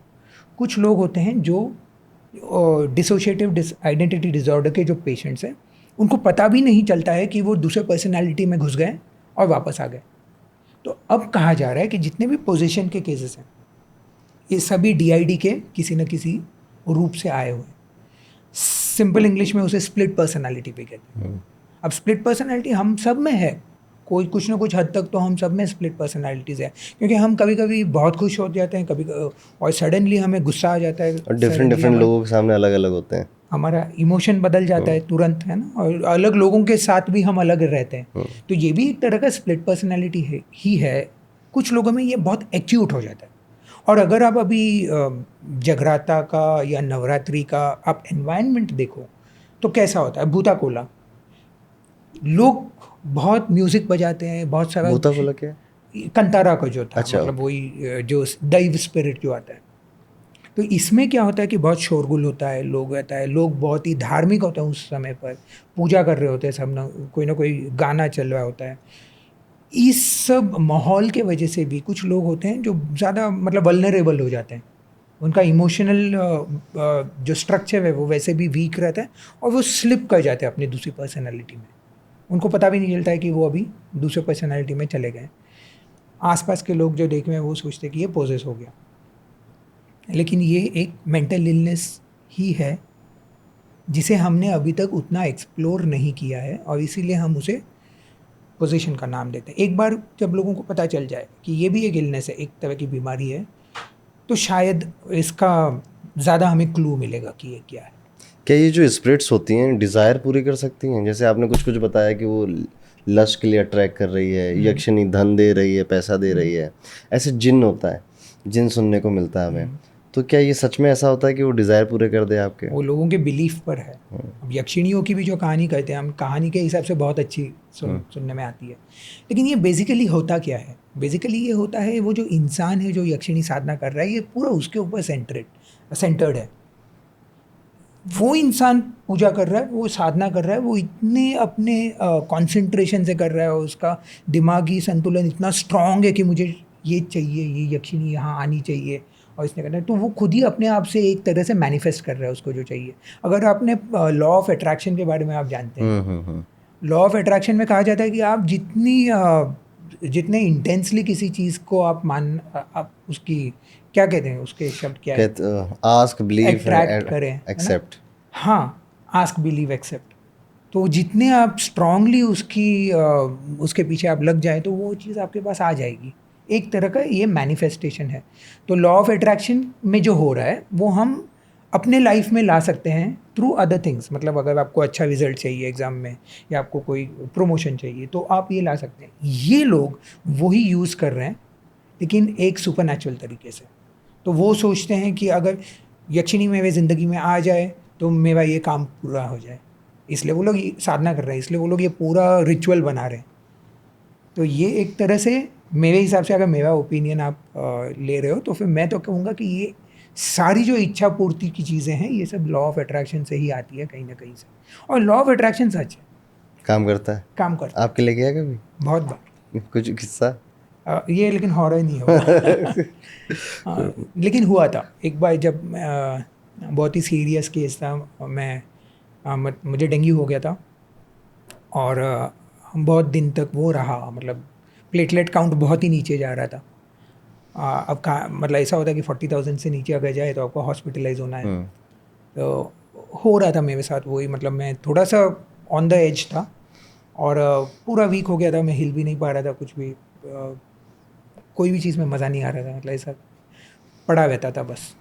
तो जिस दिन डॉक्टर ने कहा कि मतलब अगर आज हॉस्पिटलाइज नहीं होंगे तो फिर बाद में कल का दिन पता नहीं कैसा होगा, तो उस दिन सारी बात मैंने यही मांगा है। एक तरह से किससे मांगा है मुझे नहीं पता, बस ऐसा ही एक चीज़ मैं अपने मन में बोलते जा रहा था कि मतलब बस ये ठीक होना चाहिए, ये ठीक होना चाहिए, ठीक होना चाहिए। अगले दिन मेरा प्लेटलेट काउंट अपने आप बढ़ने लगा, 40,000 से डायरेक्ट जंप करके 65,000 पे चला गया। जैसे पैरानॉर्मल एक्टिविटीज़ होती हैं, कई सारे लोग पैरानॉर्मल रिसर्चर्स होते हैं, एक्सपर्ट्स होते हैं। आई होप आप इनसे ज़रूर मिले होंगे बिल्कुल, कभी मैंने ना। बुक्स भी लिखी है उनकी कहानियों पर। तो ये कुछ कैसे पता करते हैं कि इस जगह पे, जैसे हम मूवीज़ में तो देखते हैं मशीनें भी आ गई हैं अब तो भूत पकड़ने वाली, तो इसके पीछे का साइंस क्या है? क्या इनकी इंट्यूशन हाई होती है या ये जल्दी एक्सेप्ट कर लेते हैं इन चीज़ों को? अब हम पैरानॉर्मल रिसर्चर्स को एक ही टर्म में अगर क्लब करें तो वो भी ठीक नहीं है। ओके। क्योंकि इसमें भी अलग अलग तरह के पैरानॉर्मल इन्वेस्टिगेटर्स होते हैं, उनका भी तरीका अलग होता है। अब मैंने 2 पैरानॉर्मल इन्वेस्टिगेटर्स से बहुत क्लोजली काम किया है, उनके साथ उनकी किताबें लिखी है मैंने। एक तो है जय अलानी और दूसरे हैं सरबजीत मोहंती। दोनों ही फेमस हैं, दोनों ही ये सारी जो आप एक तरह से कह सकते हो अंधविश्वास भूतों को लेकर जो है उसको निकालने की कोशिश करते हैं। या तो प्रूफ की भूत है या प्रूफ की भूत नहीं है। तो ये, लेकिन उनके तरीके बहुत अलग हैं। अब जय जो है वो अपना सेंस लेकर, अपना बिलीफ लेकर वो चलता है और वो हॉन्टेड लोकेशन पर जाकर वो ट्राई करता है देखने को, इन्वेस्टिगेट करने को कि यहाँ कोई भूत प्रेत है या नहीं है, या उसका कोई रीज़न क्या है। अब वो गया है कुलधारा में, भानगढ़ में, मयोंग में, ये जितनी भी जैसे जगह हैं जिनके नाम बहुत फेमस है कि ये भूतिया जगह है, वो वैसे जगहों पर गया है। 200 से ऊपर जगहों पर गया है और वहाँ उसने सारी रात बिताई है देखने की उधर कुछ है या नहीं। और वो गया है कोई भी डिवाइस बिना लिए, सिर्फ अपना सेंस लिए और अपना इंट्यूशन लेकर कि मतलब यहाँ कुछ है या नहीं। और उसने बहुत सारी चीज़ें इसे फाइंड आउट भी की है, मतलब कि इसका सच क्या है। जैसे फॉर एग्जांपल भानगढ़ में ऐसा एक केस हुआ था, मैं बुक में है ये हॉन्टेड नाम की जो बुक है। भानगढ़ में बहुत सारे लोग ऐसे मूर्छित पाए जाते थे, सुबह को जाते थे रात भर और सुबह को वो अनकॉन्शियस पाए जाते थे। तो भानगढ़ जो है वो एक फोर्ट है और उसको कहा जाता है कि वो बहुत ही भूतिया है करके। तो जय गया था उधर देखने की मतलब क्या हो रहा है। तो मैं पूरी स्टोरी डिटेल में तो नहीं बताऊंगा, लेकिन ऐसा है कि मतलब उसने फाइंड आउट किया कि वहाँ एक जगह जगह पर भानगढ़ में ये तांत्रिकों ने और अघोरियों ने अपने डेरे डाल रखे थे, मतलब कैंप डाल रखा था, क्योंकि वैसे भी वो हॉन्टेड जगह है तो उनको आकर्षित तो करेगी ही। और वो अपने अपने रिचुअल्स करते थे और इन रिचुअल्स में बहुत कुछ होता था, मतलब ह्यूमंस को पकड़ कर सैक्रिफाइस भी होता था। तो ये एक एक्सपोजिशन जो कहते हैं एक तरह से वो जय ने इस केस में किया था, जिसके बारे में लिखा भी है। और ये थोड़ा बहुत डिस्टर्बिंग था, मतलब लोग सोचते थे कि ये हॉन्टेड के बेस पे कुछ है, लेकिन ये कुछ और ही निकला। मतलब लोग सोचते थे यहाँ भूत है, लेकिन अघोर या इस तरह के जो रिचुअल्स प्रैक्टिस करते हैं वो लोग उन्हें पकड़ लेते थे। ओके। और इसलिए वो लोग अनकॉन्शियस या जो भी है ये तो वो धोखा हो गया मेरे बिलीव के साथ। बहुत बड़ा धोखा हो गया। हमें भी क्योंकि हम जब लोग पता जब चला तो दिल्ली यूनिवर्सिटी में पढ़ते थे तो हम तो दोस्त लोग यही सोचते थे कि यार चलो ट्रिप पे चलते हैं, भानगढ़ घूम के आते हैं, वो होता है ना एक्साइटमेंट। सो ये नाइस, अच्छी खोज है।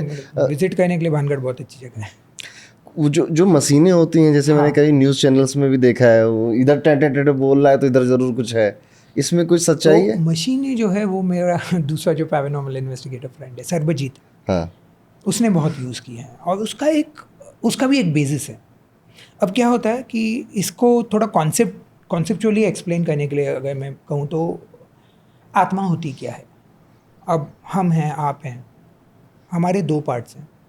एक तो हमारा शरीर है जो मैटर है, और दूसरा वो है जो हमें चला रहा है, अपना सोल है, अपनी आत्मा है, जो हम एनर्जी कह सकते हैं। तो हम दोनों मास एंड एनर्जी से बने हुए हैं। जब हमारी मृत्यु होगी तो शरीर तो चला जाएगा, लेकिन जो एनर्जी पार्ट है वो रहेगी, जो सोल है। अब अगर एनर्जी है तो एनर्जी को डिटेक्ट किया जा सकता है। ये एक साइंटिफिक अप्रोच है कि पैरानॉर्मल इन्वेस्टिगेटर्स जो मशीन्स यूज़ करते हैं वो लोग का यही बिलीफ है कि अगर कोई एनर्जी है तो उस एनर्जी को आप डिटेक्ट कर सकते हो, आप फाइंड आउट कर सकते हो। अब आप एनर्जी को कैसे डिटेक्ट करोगे? तो उसके लिए ये मशीन्स बनाई जाती है। जैसे सबसे फेमस मशीन है K2 मीटर, जिसे कहते हैं घोस्ट मीटर सिंपल इंग्लिश में। घोस्ट मीटर जो होता है वो पकड़ता है इलेक्ट्रोमैग्नेटिक फ्रीक्वेंसी। अब ईएमएफ एक तरह का वेव है जो मतलब अगर कोई डिस्टर्बेंस हो, फॉर एग्जांपल अभी ये कमरे में बहुत सारी इलेक्ट्रिकल डिवाइसेस हैं, तो अगर मैं उसके पास अगर लेके जाऊँ तो ईएमएफ वहाँ का बड़ा रहेगा, ज़्यादा रहेगा। लेकिन अगर आप जंगल में वो मशीन लेकर जाओ तो जंगल में तो ऐसा कुछ वायर नहीं है या कुछ नहीं है, तो वहाँ अगर आपका वो मशीन बीप हो तो उसका मतलब कि उधर कोई एनर्जी है, और वो एनर्जी कहाँ से आई है आपको पता नहीं है। तो ये एक इनडायरेक्ट तरीके से वो लोग बिलीव करते हैं कि मतलब हमने कुछ पकड़ा यहाँ, हमने कुछ डिटेक्ट किया, और वो क्या था, वो एनर्जी कहाँ से आई। तो कनेक्ट द डॉट्स करके कि मतलब वो एक भूत है। तो ये जो मशीन्स हैं वो आपको भूत दिखाएंगी नहीं, वो हॉलीवुड मूवीज़ में आपको दिखाया जाता है, लेकिन आपको वो भूत एक्चुअली दिखेगा कभी नहीं। किसी ने आज तक भूत देखा नहीं है, कोई भी इन्वेस्टिगेटर। मैंने इतने लोगों से बात की है, इतने केसेस देखे, भूत आपको दिखेगा नहीं, लेकिन आपको उसका प्रेजेंस फील होगा, कोई ना कोई साइन मिलेगा या कुछ ऐसा फील होगा कि कुछ है। नील जी, जैसे एक ट्रेजिक सुसाइड हुआ था या मिस्टीरियस डेथ हुई थी बॉलीवुड में सुशांत सिंह राजपूत की, उसके बाद बहुत सारे लोगों ने उस डेथ का फ़ायदा उठाया व्यूज़ गेन करने के लिए, जो कि नहीं करना चाहिए था। लेकिन एक एक्टिविटी ऐसी हुई जो कि आपकी फील्ड से रिलेटेड थी। कई फॉरेन के paranormal research expert so claimed, उन्होंने कहा हमने बात करी है उससे और उसने बोला कि मुझे फांसी के फंदे पे लटकाया गया। किसी ने बोला नूज़ नूज़ की आवाज़ आ रही है। इसमें कितनी सच्चाई होती है? क्या बात की जा सकती है ऐसी स्पिरिट से? मैं तो कहता हूँ फिर उस अमेरिकन को पकड़ो और जितने भी हमारे अनसॉल्व केसेस है सब उसी से सॉल्व करवाओ, क्योंकि उनको तो पता चलता है कि मतलब क्या करना है। ये झूठ है, सरासर झूठ है, ऐसा नहीं होता है। हम किसी से इस तरह से स्पिरिट मैनिफेस्टेशन नहीं हो सकता है। जैसे मैंने आपको पहले भी कहा पॉडकास्ट में कि ये हमारी भूत अगर होते भी होंगे तो वो एक एनर्जी है, और वो एनर्जी इतना अपने आप को मैनिफेस्ट नहीं कर पाएगी कि वो आपके साथ कम्युनिकेट करे या कोई भी आपको इस तरह का साइन दिखाए। तो ये तो सब एक कैश ग्रैब है जिसे कहते हैं, बस लाइक्स बढ़ा लो, काम करो। पैरानॉर्मल वर्ल्ड अगर इतने आसानी से चलता होता तो सभी पैरानॉर्मल इन्वेस्टिगेटर बन और जाते। एक वो गेम होता था, क्या बोलते हैं, वीजा बोर्ड। ऊजा बोर्ड, उसमें क्या है? वीजा बोर्ड जो है वो एक्चुअली एक खिलौना था, एक टॉय था, ओके। जो कि हैस्ब्रो कंपनी में ने बनाया था 1893 में। और वो उस टाइम पे बनाया था जब ब्रिटेन में बना था। ये वॉर्स बहुत चलते थे, तो वॉर्स चलते थे तो लोग जाते थे लड़ाई पे, और उनके घर वाले सब परेशान होते थे कि अभी वो आएगा वापस या नहीं आएगा। तो एक तरह से एक मीडियम बना दिया इन्होंने कि मतलब इस पर आप ऐसे कॉल करो या जो भी करो तो वो आपको जवाब मिल जाएगा। तो ये खिलौने के हिसाब से स्टार्ट हुआ था, लेकिन लोगों ने उसको इस तरह से यूज़ किया कि हम भूतों से बात कर सकें या ऐसा है। तो ये जितने भी टॉयज़ है या गेम्स है, जैसा ब्लडी मैरी का एक गेम होता है, तो चार्ली चार्ली का एक गेम बहुत फेमस हुआ था कि चार्ली चार्ली आप बोलो तो एक भूत आएगा आपके पास, ब्लडी मेरी आप 3 बार बोलो आईने के सामने तो वो आ जाएगी। तो ये सारी चीज़ें हैं, ये फ़न के लिए होता है, एक एंटरटेनमेंट के हिसाब से, जब फ्रेंड्स बैठे हैं तो फिर टाइम पास करने के लिए कुछ ना कुछ कर लो। मैंने वीजा बोर्ड यूज़ किया है और कोई आया? कोई नहीं हम एक्चुअली उस वाइब में थे कि कोई आए, बहुत देर तक बैठे हुए लेकिन कोई नहीं आया। और थोड़ा बहुत क्या होता है ना, एक साइंटिफिकली फिर से अगर बोलें तो एक इडियोमोटर रिफ्लेक्स होता है हमारे, जिसे मसल मेमोरी भी कहते हैं। तो जब हम वो वीजा बोर्ड का जो प्लानचेट है उसको ऐसे पकड़ के रखते हैं तो अपने आप से अपने मसल हिलने लगते हैं, हमारा नॉलेज के बिना एक इनवॉलेंट्री मूवमेंट होता है। और उस रिफ्लेक्स से हमें ऐसा लगता है कि कोई ना कोई हमें जवाब दे रहा है या हमारा हाथ हिला रहा है, लेकिन ऐसा नहीं होता है। हमें ये क्योंकि अपना ब्रेन उस पूरी तरह से सोच रहा है कि मतलब अभी कुछ हो, मैं तो हम वो कर लेते हैं। आपने मूवीज़ की बात करी तो कुछ बताइए, कुछ हॉरर मूवीज़ जो देखनी चाहिए, जो हॉरर को पसंद है। हाँ, रिकमेंडेशन। मेरी रिकमेंडेशन लोगों को पसंद आए ना आए कि आप करिए। मैं थोड़ा ओल्ड स्कूल हूँ तो मुझे क्लासिक हॉरर मूवीज़ ज़्यादा पसंद है। तो जैसे of course Exorcist, Omen, Grudge, ये सब तो है ही जो सब ने देखी होंगी। लेकिन एक मूवी है जो शायद बहुत लोगों ने नहीं देखी है, उस टाइम पर बहुत बड़ी हिट हुई थी लेकिन अब का पता नहीं, और वो है रोज़मेरीज बेबी।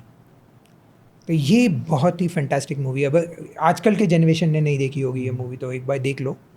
ये मूवी एक औरत के बारे में है जो प्रेग्नेंट है, अपने हस्बैंड के साथ अकेले रह रही है अभी, और उसके घर में वो मतलब ये दो ही लोग हैं, बच्चा पैदा नहीं हुआ अभी तक, और नेबर्स हैं। और वो नेबर्स कुछ तरह के अजीब लोग हैं, क्योंकि वो कुछ ना कुछ करते जा रहे हैं, उनके घर से आवाज़ें आती हैं, ये होता है वो होता है। और फिर वो नेबर्स इस औरत का नाम रोज़मेरी है, इस औरत से क्लोज़ होते हैं, करीब होते हैं, और उसको बोलते हैं कि प्रेगनेंसी में हम मदद करेंगे, ये करेंगे वो और कुछ दवाइयाँ पिलाते हैं, ये पिलाते हैं। तो ये एक हॉरर का एटमॉस्फेयर बनते जा रहे हैं मूवी में। आप देख लो, मैं अभी आगे स्पॉयलर्स नहीं दूंगा। तो जो इसका एंड है उसको हॉरर मूवीज़ में बहुत क्लासिक एंडिंग करके कहा जाता है। तो ये जो मूवी थी ये एटमॉस्फेयर की वजह से ज़्यादा क्रीपी है। एक और हॉलीवुड की मूवी है जो मैं आपको बताऊंगा, जो वो है the others. Okay. The others तो अभी यूट्यूब पे फ्री भी है देखने के लिए। तो ये भी एक हॉन्टेड हाउस मूवी है, नॉर्मल जैसा होता है। ज़्यादातर हॉलीवुड मूवीज़ में देखा गया है कि एक अच्छी सी हंसती खेलती फैमिली जाती है नए घर में, उस नए घर में भूत है। तो अदर्स भी वैसे ही स्टार्ट होता है, लेकिन आपको पता चलता है कि एंड में ये कुछ और ही है बिल्कुल ही। तो स्पॉयलर्स तो मैं नहीं दूंगा, आप ये मूवीज़ देख लो। हिंदी मूवीज़ की बात करें तो फिर हिंदी मूवीज़ में आप तुम्बाड़ तो सबने देखी है। तुम्बाड़ मुझे बहुत पसंद है। हॉरर फैंस जो है तो आप तुम्बाड़ तो देख ही लोगे। मुझे परी भी बहुत पसंद आई थी। ओके। अनुष्का शर्मा की जो मूवी थी बहुत ही उसका जो स्टोरी बिल्डिंग था वो बहुत अच्छा था। और जिस तरह से उन्होंने बताया कि ये एक औरत है, कहाँ से आई है कुछ पता नहीं, और अजीब अजीब हरकतें एक के बाद एक शुरू हो जाती हैं, वो बहुत ही अच्छा बिल्डअप था। एक मूवी है जिसका नाम है गहराई, पहले वाली मूवी। अच्छा। मूवी श्रीराम लागू, डॉक्टर श्रीराम लागू जो थे वो पद्मिनी कोल्हापुरे। ये एक एक्सॉर्सिज्म की मूवी है और इंडिया की सबसे डरावनी एक्सॉर्सिज्म की मूवी है। कुछ लोग कहेंगे कि बोरिंग है, लेकिन आप वो मूवी देखने के बाद आपको पता चलेगा कि मतलब कितने स्लो बर्न मूवी जो होता है, स्लो बर्न हॉरर का ये एक बहुत ही बेस्ट एग्जाम्पल है। और मॉडर्न एज में कोई मूवी रिसेंट के ईयर्स में? हॉलीवुड में हेरिडिटरी बहुत ही फैंटास्टिक, बहुत ही अच्छी तरह से बनाई गई हुई मूवी है।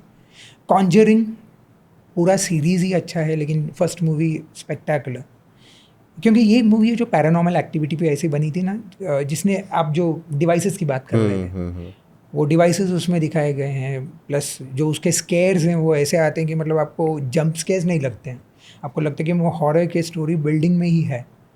मुझे इंसीडियस सीरीज़ भी बहुत पसंद थी। इंसीडियस सीरीज़ और एनाबेल की जो फर्स्ट मूवी थी। तो ये मॉडर्न मूवीज़ में ज़्यादातर हमने देखा है कि पहले जो मूवीज़ बनती थी वो क्रीचर्स पे बनती थी, मॉन्स्टर्स पे बनती थी। अब जो बन रही है वो पैरानॉर्मल पे बन रही है, मतलब भूतों पे, पोजीशन पे, ह्यूमन स्पिरिट्स पे, पोजीशन पे। तो एक चेंज भी आ चुका है। तो ये जो कॉन्जरिंग है, जैसे मैंने कॉन्जरिंग देखी तो उसमें जो रिसर्च कर रहे थे वो आई गेस वो ट्रू स्टोरी है। हाँ, और मतलब, उनका अमेरिका में कहीं है कि वो एनेबल वाली डॉल अभी भी रखी है वहाँ पे। तो ये वॉरेन थे, वॉरेन। इनका फैमिली नेम वॉरेन था, एड और लॉरेन, हस्बैंड एंड वाइफ का कपल था ये, और वो पैरानॉर्मल इन्वेस्टिगेटर्स थे दोनों। तो उसमें से जो लॉरेन वॉरेन थी वो साइकिक थी, तो उनको पता चलता था कि अगर कुछ है रूम में जो हम आपको नहीं दिखे हो तो उनको दिख जाता था।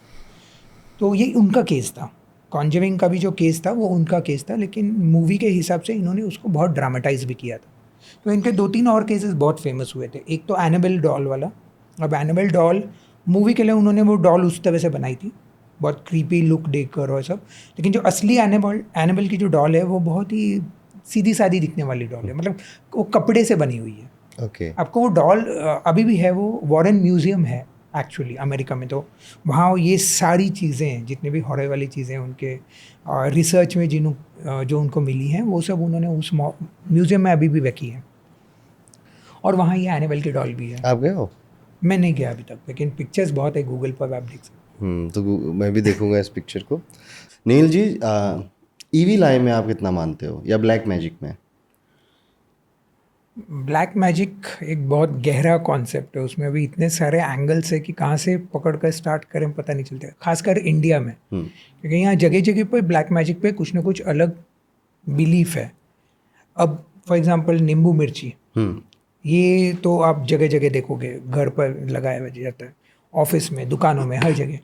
और बिलीफ ये है कि ये जो नींबू मिर्ची आप लगाओगे तो उससे जो काली शक्ति है वो दूर रहेगी, बुरी नज़र नहीं लगेगी। बुरी नज़र नहीं लगेगी।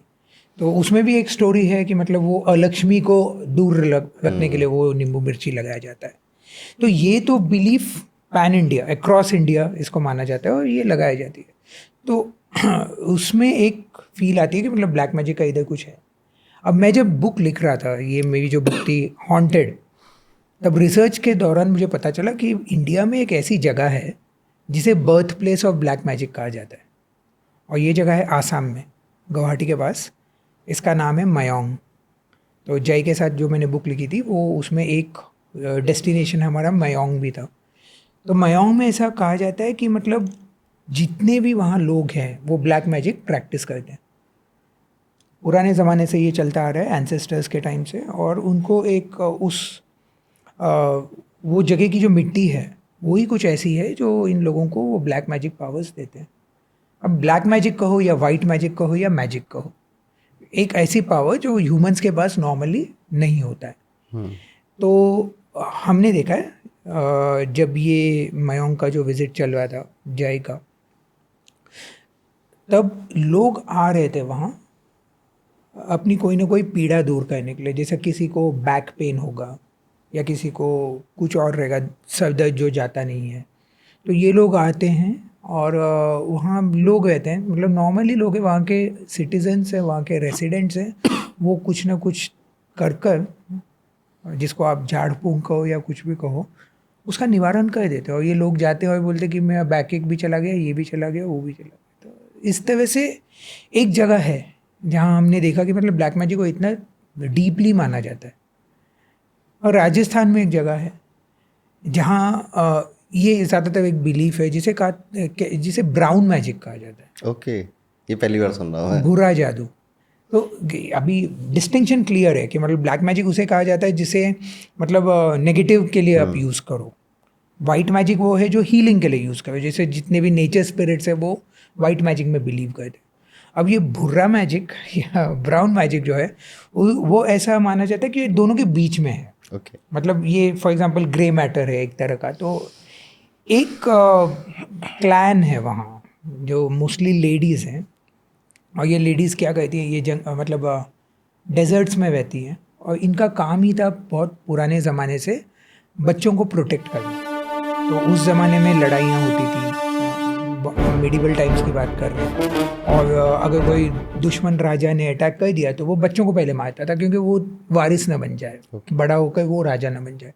तो ये जो औरतें थी जो बेसिकली दाइमा जैसी थी, तो ये अपने लंबे लंबे घाघरों में घाघरा पहनती थी, बच्चों को छुपाकर यहाँ से वहाँ एक जगह से दूसरी जगह ले जाती थी।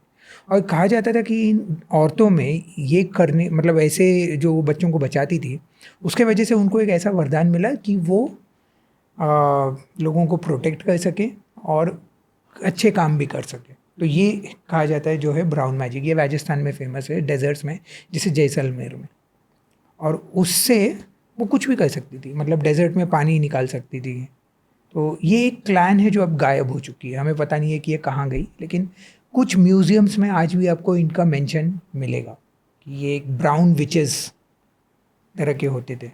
जैसे आपने नींबू मिर्ची की बात करी, तो मैंने कहीं पर सुना था ये कि एक तो लक्ष्मी जी होती हैं जिनका काम है आपको समृद्धि देना, सौहार्द देना, प्रॉस्पेरिटी देना। उन्हीं की बहन है जिन्हें अलक्ष्मी लक्ष्मी। कहते हैं या दरिद्रता देवी कहते हैं। हम्म, तो उनका जो फेवरेट फूड है वो खट्टा और खट्टा कड़वा और है। कड़वा। सो आप जब अपने दुकान के, ऑफिस के बाहर, घर के बाहर नींबू मिर्च लगाते हो तो दरिद्रता देवी घर के बाहर चख के चली जाती हैं, घर के अंदर नहीं आती। यही है मैं बुक में प्रीफेस में मैंने ये पूरा डिस्क्राइब किया हुआ है। लेकिन इसके आगे बढ़कर अगर आप हम्म, देखो तो जो लोग अपने, अब मैंने भी ये बात सुनी है, अपने घर में फ्रिज में, किचन में नींबू मिर्च साथ रख देते हैं, तो वो भी मना किया जाता है हम्म, रिचुअल्स में, हिंदुइज्म में, कि इसको साथ में मत रखो, अलग अलग रखो, क्योंकि आप साथ में रख के बेसिकली आप दरिद्रता को इनविटेशन दे रहे हो। इनविटेशन दे। तो ये भी एक बिलीफ है जिसमें हमें सोचना चाहिए। मैंने फिर से रखना बंद कर दिया नींबू मिर्च अलग अलग। सो इसको इसको आप थोड़ा और पीछे ले जाओ तो इसमें भी एक इंटरेस्टिंग ओरिजिन स्टोरी है। ये जो लक्ष्मी अलक्ष्मी की कहानी है ये तो बिल्कुल फेमस है, ये पता है लोगों को, लेकिन उसका एक ओरिजिन कैसे हुआ। तो पुराने ज़माने में लोग एक गांव से दूसरे गांव जब जाना होता था तो उनको लंबे लंबे जंगल क्रॉस करने होते थे। रास्ते तो थे ही नहीं, साधन भी नहीं थे, तो वो जब जाते थे तो उनको रास्ते में अगर भूख न लगे, इम्यूनिटी उनकी बढ़ जाए, क्योंकि जंगल में कुछ भी हो सकता है, आपको कुछ काट ले तो आपको कोई बीमारी भी हो सकती है, तो उससे बचने के लिए लोग दो चीज़ें ले जाते थे, और वो था एक नींबू और थोड़ी कुछ मिर्चियाँ। तो ऐसा कहा जाता है, ये तो साइंटिफिकली प्रूवन है कि अगर मिर्ची को आप चबा दो तो आपकी इम्यूनिटी बढ़ जाती है। तो आपको अगर किसी ने काट लिया, कोई इंसेक्ट ने काट लिया, तो वो आपको वो जहर नहीं चढ़ेगा उतने आसानी से। नींबू नींबू अगर आप चट लो तो फिर आपको भूख नहीं लगेगी कुछ देर तक, तो इसीलिए लोग नींबू और मिर्ची दोनों को साथ में ले जाते थे। तो यहाँ से ये कहानी हुई कि मतलब आप नींबू और मिर्ची को अगर साथ में लो तो भूत प्रेत आपके पास नहीं आएंगे। वो भूत प्रेत कहाँ से आए, वो भूख और ये जो भी इंसेक्ट का काटना था या जहर, भूख और जहर से वो भूत प्रेत बन गए। ओके, भूख और जहर से भूत प्रेत, दिस इज़ नाइस। मेरा जैसे गांव है ना, गोरखपुर के पास एक बस्ती जिला है, उसमें मेरा गांव है। वहाँ पर एक प्रैक्टिस बड़ी कॉमन है। जब भी कोई बच्चा या कोई लेडी ये कंप्लेन करती है ना कि बहुत दिनों से बुरे सपने आ रहे हैं और डर लग रहा है सपनों में, तो उनको कहा जाता है मिर्च खाना ज़्यादा शुरू करो। हम्म, सो अब इसके पीछे कुछ साइंटिफिक होगा, I don't know very much, but हाँ, जब आप मिर्च खाते हो तो आपको बुरे सपने, डरना सपनों में, रात में उठ जाना, ये चीज़ें बंद हो जाती हैं, कम हो जाती हैं। ये इंडिया बड़ा फैसिनेटिंग है नील डिसिल्वा जी, और बहुत सारी स्टोरीज़ हैं, बहुत सारी एक्टिविटीज़ हैं। कुछ लोग इसे मानते भी नहीं हैं बिल्कुल भी, उन्हें लगता है कि कुछ नहीं होता, ये सब बस मन का भ्रम है या बीमारी है। अब मैं तो उनको कहता हूँ कि कई लोग तो भगवान को भी नहीं मानते। बिल्कुल। सो मानना ना मानना टोटली इंसान के ऊपर है, मानो चाहे आप ना मानो। ये चीज़ें जिनको दिखी हैं, कई फैमिलीज़ में ऐसा हुआ है कि बहन को देखा है, पापा को देखा है लोगों ने कि किसी ने पॉजेस किया है, उनका व्यवहार बदल गया है। ब्लैक मैजिक की बात करें तो कितने घरों में ऐसा होता है कि अचानक से सब बर्बाद होने लग जाता है। इतने सबके पढ़े लिखे बच्चे घर के, टैलेंटेड, कुछ नहीं कर पा रहे हैं। सो ये क्यों हो रहा है? कुछ ना कुछ तो है जिसको शायद हम अभी समझ नहीं पा रहे हैं, समझ के भी इग्नोर कर रहे हैं, न जाने ये तो बहुत ही कॉमन है, मतलब हम अपने, मैं मुंबई से आता हूँ जैसे मैंने कहा, मतलब शहर है, वहाँ की बिलीफ बहुत प्रोग्रेसिव माइंड वाले लोग हैं वहाँ। लेकिन वहाँ भी आप देखोगे तो ये जो भी बातें हैं ये मतलब बहुत प्रचलित हैं अभी भी। वहाँ भी लोग काला जादू में मानते हैं। ऐसा कहा जाता है कि मतलब किसी के घर के बाहर अगर चावल डाल दिए तो फिर वो घर की तरक्की कभी नहीं होगी। ये सब अभी भी होता है। और और वो बात भी सही है जो आपने कहा ना कि कई सारे ऐसे लोग भी हैं जो उसको ट्रीट करते हैं। हमारे पॉडकास्ट पर अक्षत जी आए थे, उनके साथ भी एक ऐसी स्टोरी है कि उनके ऊपर कुछ हो गया था, फिर किसी ने उनको ट्रीट किया और वो एग्जैक्टली बता भी देते हैं कि किसने किया तुम्हारे ऊपर। पर क्यूरियोसिटी, वो कहावत है ना, क्यूरियोसिटी किल्स द कैट। कई सारे लोग, अगर जैसे आप इसमें काम करते हो पैरानॉर्मल एक्टिविटीज़ में, किसी को अगर बहुत इंटरेस्ट आ जाए तो उसे क्या नहीं करना चाहिए? उसे खुद भूत ढूंढने की कोशिश नहीं करनी चाहिए सबसे पहले, क्योंकि हमें पता नहीं कि क्या है वो शक्ति जो उसके पीछे पड़ी हुई है। कुछ हो भी सकता है सच में, कुछ नहीं भी हो सकता है। 99.99% उसका कोई साइंटिफिक रीज़न होगा, और या तो मन का वहम होगा, इलनेस होगा, या कोई और रीज़न होगा जो फिनोमिनन है जो पता नहीं चला होगा। लेकिन उस इंसान ने खुद कदम नहीं उठाने चाहिए कि मतलब ये कोशिश करे इसका निवारण करना, क्योंकि वो ऐसा नहीं होता है, उसका उल्टा ही हो जाएगा कुछ ना कुछ। ये मोस्टली अगर फॉर एग्जांपल अगर ये कोई मानसिक बीमारी है, क्योंकि बहुत सारे लोग होते हैं जो मानसिक बीमारियों के वजह से सोचते हैं कि भूत प्रेत ने अपने हम पर कब्जा कर दिया। जैसे मैं अभी एक बुक लिख रहा हूँ, उसमें एक रिसर्च स्टोरी ऐसे निकली है कि मतलब एक 19 साल का लड़का पूरी तरह से मानता था बहुत ही स्ट्रांगली कि रात को एक औरत आती है उसके सपनों में, और उसके साथ कुछ बुरा कर्म करके चली जाती है, और जब वो सुबह को उठता है तो उसकी शक्ति पूरी तरह से चली गई है। और ये औरत बार बार हर रात आने लगी उसके सपने में, इतनी मतलब इतना कॉमन हो गया ये उसके लिए कि मतलब दिन में भी वो उस औरत को देखने लगा, और उसे ऐसा लगा कि मतलब वो कुछ उससे कहना चाहती है, करवाना चाहती है, पूरी तरह से उस पर कब्जा हो गया उसका, जागते समय भी और सोते समय भी। जब इसका रिसर्च किया, ये लड़का बहुत होशियार था, मतलब बहुत ही एकेडमिकली ब्रिलियंट, स्पोर्ट्स में भी बहुत अच्छा, लेकिन जब से ये किस्सा शुरू हुआ उसके साथ वो हर चीज़ में डाउन हो गया। उसका अच्छा सा एक रिलेशनशिप भी था, वो भी ब्रेकअप हो गया, सब कुछ उसका चला गया। और फिर वो आया मतलब क्या है करके, मैं इसमें किस तरह से बिलीव करूँ। उसका 100% बिलीव था कि ये कोई भूतनी जैसे या पिशाचिनी कुछ है जो मेरे पीछे पड़ी है। फिर उसका थोड़ा डिटेलिंग कर इन्वेस्टिगेशन कर पता चला कि उसको एक मेंटल इलनेस था उस लड़के को। और ऐसा अक्सर होता है क्योंकि यूथ में डिज़ायर्स बहुत ज़्यादा होती हैं, और कुछ लोग समझ नहीं पाते, कोप नहीं कर सकते इन डिज़ायर्स के साथ, और तब वो उसको अलग अलग नाम दे देते हैं। और आजकल के जो जनरेशन है, आजकल की जनरेशन ही क्यों, हमारा जनरेशन भी, हम सब उसी में से निकले हुए हैं। टीनेज में हम लोग एक्सपेरिमेंटेशन बहुत करते हैं, और जो हम देख लेते हैं, या मूवी हो या बुक्स हो, वो हमारे दिमाग में रह जाता है, किसी न किसी तरह से वो एक रूप ले लेती है हमारे दिमाग में। तो ये लड़के के साथ कुछ ऐसा ही हो रहा था। और जब उसको ये पता चला, जब उसको ये समझाया गया, तो वो समझ गया कि मतलब ये कोई भूतनी नहीं है, बट ये मेरे दिमाग में था, और अब वो ठीक है, अब वो अच्छा हो। तो ये अगर वो जाता था किसी भूत को पकड़ने की या ऐसा तांत्रिक के पास, तो उसका उल्टा ही हो जाता था। वो तो कह ही देता था कि हाँ भूतनी है, चलो मैं आता हूँ, मैं छोड़ा देता हूँ भूतनी, और उसको एक उस लड़के को एक बुरा नाम भी मिल जाता। एक बात और यहाँ पे मैं ऐड करना चाहूँगा कि जैसे कई लोग बिलीव करते हैं ना कि मेरे ऊपर काला जादू किसी ने करा दिया, पर जैसे हमारे क्लाइंट्स आते हैं कि किसी ने कुछ करवा दिया है, मुझे उन्होंने बताया कि किसी ने कुछ करा दिया। अगर आप बार्बर की शॉप पे जाओगे तो वो तो कहेगा ही कि हेयर कट करा लो, ठीक है। बिल्कुल। तो इसी तरह से बहुत रेयर होता है कि आपके ऊपर किसी ने कुछ करा, इट इज़ वेरी रेयर। आजकल के टाइम में ये करने कराने वाले बहुत कम लोग बचे हैं। और अगर जैसे एक बड़ी फैंटेसी होती है स्पेशली यंग जनरेशन में कि हम उससे प्यार करते हैं, उसको वसीकरण कर ले। मूवी भी आई थी वो शैतान वाली, कॉल्स भी आती, मैसेज भी आते हैं कि पंडित जी नेहा से बहुत प्यार है, नेहा का वसीकरण कर दो। हम लोग ये काम नहीं करते, ना ही प्रमोट करते हैं, ठीक है।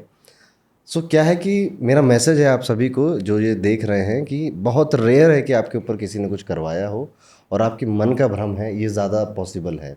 सो इट्स बेटर कि आप अपनी जिम्मेदारियाँ खुद लें, इन सब चीज़ों को ना खोजें तो बेहतर है। बिल्कुल। और अगर कुछ सच में हो भी जाता है तो जो एक्सपर्ट हैं, जो जेन्युइन लोग हैं, उनसे मिलें, उनसे सलाह लें। मेरा कहना ये है, मेरा समझना ये है कि जो ये कर पाता है, काला जादू भी अगर कोई कर पाता है जेन्युइनली, तो वो नॉर्मल इंसान तो नहीं कर पाएगा। अगर किसी को किसी पर वश करना है तो वो एक साधारण इंसान नहीं कर पाएगा। उसके लिए उतनी शक्ति चाहिए, उतना स्पिरिचुअल ज्ञान चाहिए कि वो उसको अपने वश में कर ले। और उस तरह के स्पिरिचुअल लोग आज इस दुनिया में नहीं है जो किसी को अपने वश में कर सके। वो फेसबुक इंस्टाग्राम पे तो बिल्कुल ही नहीं मिलेंगे, बिल्कुल ही नहीं मिलेंगे, सोशल मीडिया पे आपको नहीं मिलेंगे। यस। तो ये है। सो नील जी, अभी हम रैपिड फायर राउंड करेंगे। मैं एक शब्द बोलूँगा आपसे, ठीक है। और आपके मन में जो भी पहला थॉट आया या सेंटेंस आया वो बोलिएगा, ठीक ओके। है। प्रेत, होते हैं, भूत, शायद होते होंगे। Mayong, birth place of black magic. यक्षिणी, मेरी किताबें सबने पढ़नी चाहिए। ये अच्छा था ये। ब्लैक मैजिक, पता नहीं, बहुत ही ग्रे एरिया है। पिशाच, वो भी मेरी किताब है, वो यक्षिणी के बाद वो पढ़ लो। भानगढ़ का किला। झूठ, उसमें कोई हॉन्टिंग नहीं है। सो एक, अब हम पॉडकास्ट के एंड में आ गए हैं और एक लास्ट क्वेश्चन मैं आपसे पूछूंगा, क्या आप भूत भगाते हैं? नहीं, मैं भूत नहीं भगाता, मैं भूत आकर्षित करता हूँ। थैंक यू सो मच हमारे पॉडकास्ट पे आने के लिए और इतनी सारी कहानियाँ सुनाने के लिए। थैंक यू, बहुत मज़ा आया और शायद आपके ऑडियंस को भी कुछ अच्छा सुनने मिला हो। राधे राधे। Thank you.